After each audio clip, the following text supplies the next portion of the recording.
Ever wondered how to track trends over time without losing the detail of each month?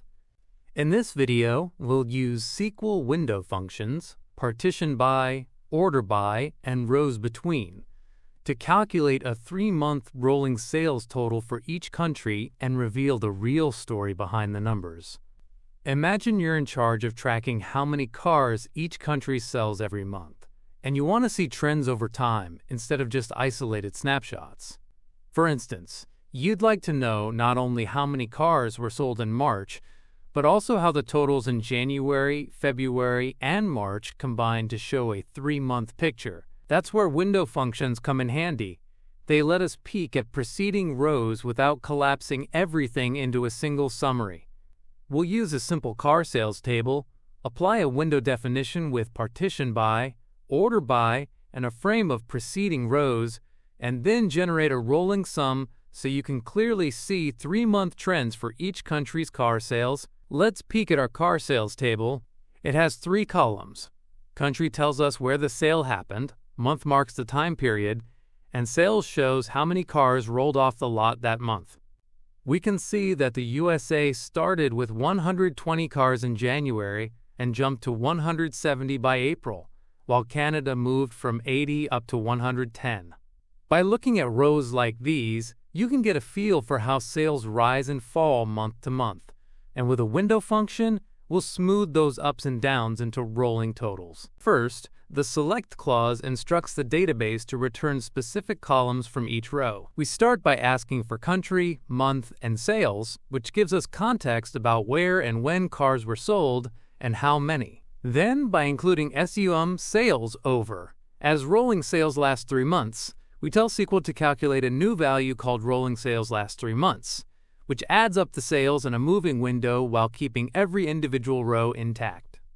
Next, the partition by country clause inside the over portion tells SQL to divide the rows into separate segments based on each country.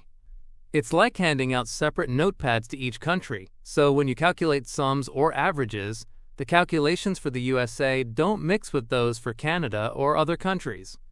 This isolation ensures that our rolling totals only consider sales within the same country, giving an accurate picture of local trends. Then, still inside the over clause, we include order by month to sort each partition's data by chronological order. This ordering is crucial because the frame of preceding rows depends on it. SQL needs to know which rows come before the current one to sum over the right window. Without month in the order, the rolling calculation wouldn't follow a logical timeline, and the sums would jump around unpredictably.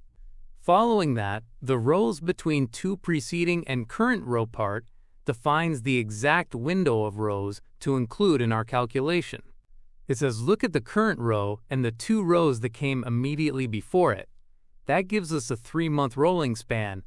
If there aren't 2 prior rows, say in January or February, SQL just uses whatever rows are available, cleverly handling edge cases without throwing errors.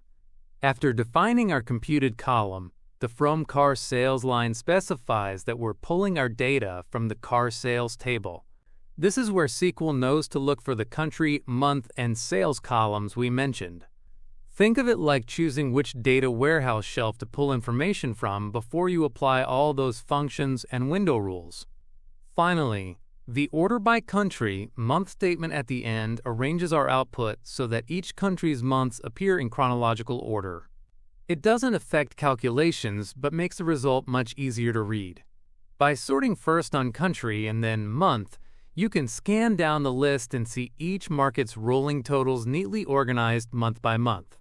Here, the rolling sales last 3 months column tells you, for each row, the sum of that month's sales plus the 2 months before it in the same country. For example, in the USA row for March, it's 120 plus 150 plus 130 equals 400. Then USA row for April, it's 150 plus 130 plus 170 equals 450.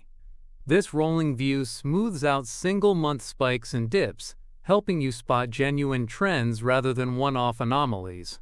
By partitioning by country, each market stays on its own track, and by ordering by month and framing the window correctly, you get a clear month-by-month running total that's perfect for trend analysis.